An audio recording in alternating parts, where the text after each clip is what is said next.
Hello everyone, আসসালামু আলাইকুম। আমি হালিমা আক্তার তমা। আজ আপনাদের সাথে আলোচনা করব সাক্ষ্য আইন থেকে ধারা ৪৫ এবং ধারা ৪৫-এর উপধারা ক এই দুটো ধারা নিয়ে। তো চলুন প্রথমে মূল ধারার মূল আলোচনার দিকে এগোনো যাক।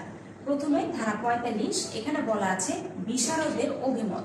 বিশারদের অভিমত এটি হলো কোনো বিষয়ে যেই ব্যক্তি বিশেষভাবে দক্ষ বা অভিজ্ঞ তাকে বলা হয় বিশেষজ্ঞ।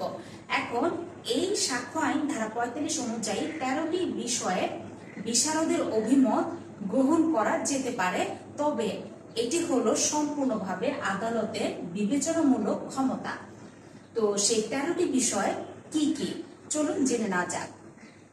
১৩টি বিষয়ের প্রথমটি হলো বিদেশি আইন, বিজ্ঞান, শরীর সম্বন্ধীয় বা